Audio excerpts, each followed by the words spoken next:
Halo, selamat pagi. Salam 1, 2, 3. Yes, yes, yes.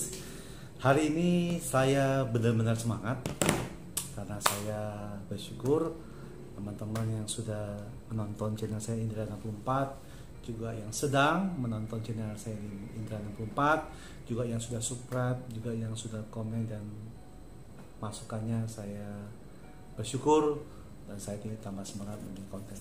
Hari ini saya mau bicara tentang optimis.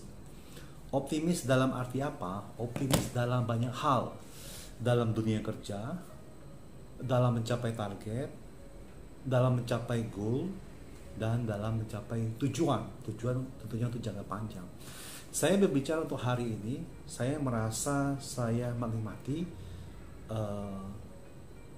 kondisi dengan perekonomian sekarang, dengan pekerjaan. Saya optimis saya adalah pekerjaan atau kita sebagai pemilik toko atau usaha atau kita dalam bisnis, setiap rezeki itu sudah diatur oleh Sang Maha Kuasa. Saya berbicara seperti ini kenapa saya sangat optimis. Kemarin mungkin teman-teman bisa lihat, ini ada kemarin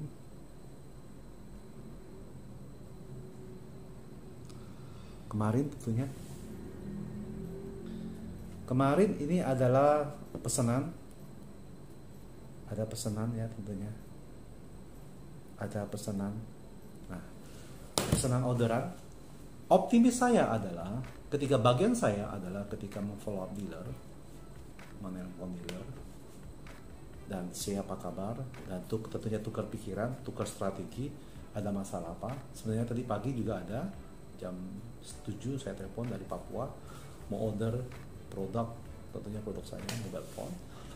Ada cerita sedikit gimana keadaan di sana dengan harga, dengan penjualan, dengan harga berapa sudah mulai sepi, harga segini mulai sepi, tetapi ada bahasnya, ada stok, bagaimana caranya. Jadi kami tukar berpikir paling 10-15 menit. Optimis membicara kita ketika kita melihat keadaan sesungguhnya dalam dunia kerja, baik di kantor kita, baik sesungguhnya saat ini mungkin keadaan khususnya untuk di kota besar mungkin sepi, terasa sepi, belum bergairah, tapi kayaknya sudah bergairah. Tetapi kalau kita lihat di luar kota, itu di daerah kabupaten atau kota madya, di luar provinsi, itu ekonomi sudah berjalan, bergelap, misalnya sudah bertumbuh. Saya bicara seperti ini karena itu ada pesanan dari Papua. Makanya saya ada pesan produk saya. Dengan optimis kita merasa kita bergairah, lebih excited apa yang harus kita kerjakan. Itu dari sisi untuk hari ini. Dengan di sisi nanti nextnya 3 bulan atau 4 bulan ke depannya, kita sudah menyiapkan produk baru atau kita sudah menyiapkan toko kita, mungkin toko kelontong atau sembako. Kita berpikir harus optimis. Yang langganan kita yang lama-lama tuh kemana? Yang dulunya mereka cuma datang ke toko, pemilik toko atau warung kemana, atau mungkin para pemilik toko atau warung sembako lupa yang mengambil barang saya ini namanya siapa, nomor teleponnya berapa, tinggal di mana, nama tokonya apa. Karena mungkin kalian lupa, karena pemilik toko warung biasanya cuma berpikir ambil barang, bayar ya sudah. Tapi kalian tidak berpikir bagaimana nomor telepon mereka, ada nggak di database kan, namanya siapa, toko apa, di jalan apa. Pemilik toko atau warung sembako harusnya seperti itu, tentunya toko grosir itu harus ada. Nah, berbicara tadi yang saya bilang optimis itu cara saya, tapi saya nggak tahu kalau cara Bapak Ibu. Karena untuk pemilik toko warung toko harus optimis, harus mengubah mindset, strategi. Namanya toko grosir, nama toko kita itu siapa, langganan kita nama siapa, nomor teleponnya siapa, di mana daerah mana. Kita harus simpan data-data mereka, tentunya ulang tahunnya Bapak. Untuk jangka panjang saya berpikir bagaimana saya tentunya di sisi goal saya bicara ke depannya ketika saya keluar kota, saya akan melihat potensi daerah yang kita bisa membuka, kembangkan, tentunya mencari customer, mencari dealer yang baru, karena menjelang sehabis kondisi ekonomi kita udah 2-3 tahun. Tetapi nextnya ketika kami cerita di kantor sama tim untuk mencari pelanggan yang baru.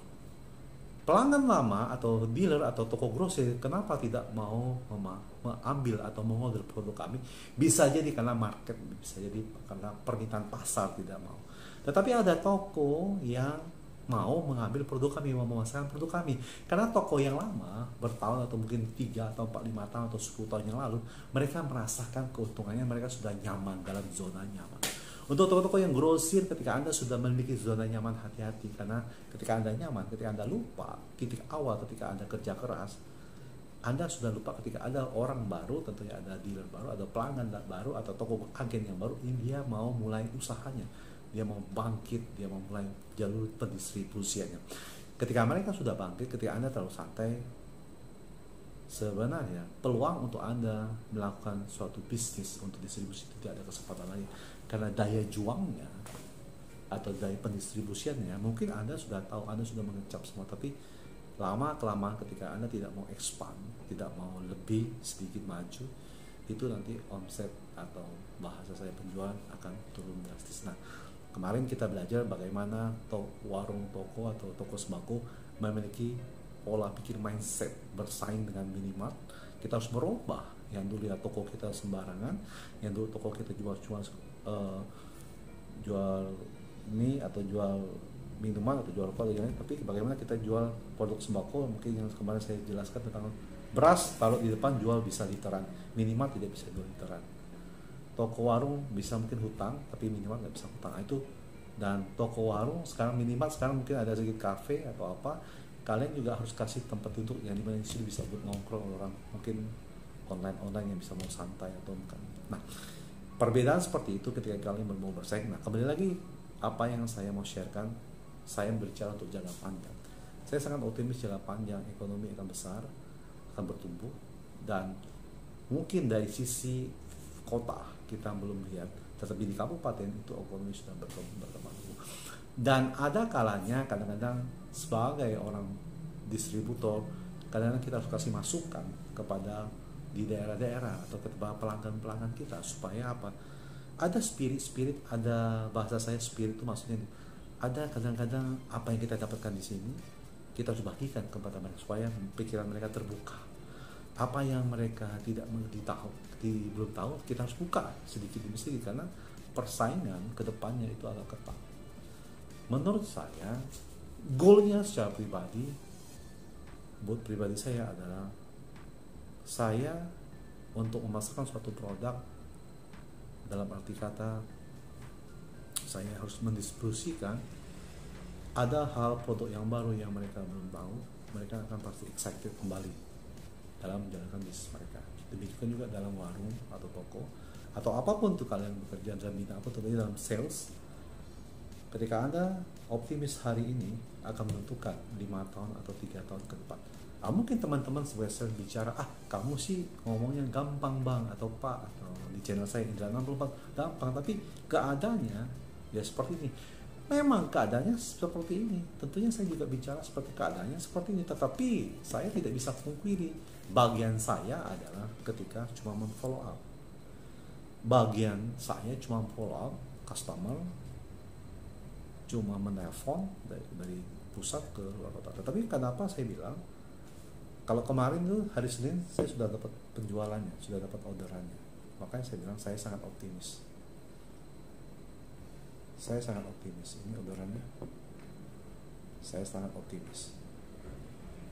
Dari situ saya percaya, saya maksudnya bukan percaya, maksudnya optimis saya adalah sesungguhnya produk yang mungkin orang bilang kurang, tapi ternyata ada aja, optimis, rezeki sudah diatur. Nah, itu saja yang saya bisa bagikan buat teman-teman yang dalam dunia kerja sales, miliki visi atau mental optimis.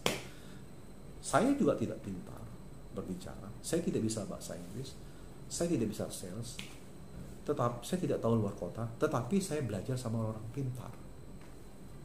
Saya tidak bisa bahasa Inggris, saya dulunya tidak bisa sales, saya dulunya tidak tahu di luar kota, tetapi saya belajar sama orang-orang yang pintar. Ketika dalam perusahaan Anda ada orang-orang yang melebihi kepintarannya, disitulah kita bekerja teamwork, dan disitulah perusahaan akan expand. Itu tipnya saya. Tentunya ini menjadi sharing saya, menjadi pengalaman saya bahwa optimis adalah satu kunci bahwa kita bisa eksis ke depannya untuk bersaing dalam era globalisasi. Terima kasih yang sudah menonton channel saya ini 64. Mohon maaf kalau ada salah, karena saya berdasarkan pengalaman saya untuk hari ini, saya sangat optimis dengan produk saya, dengan kegiatan saya, dan kerjaan saya. Terima kasih juga yang sudah nonton di channel saya ini 64. Terima kasih yang telah sedang menonton, yang sudah subscribe saya.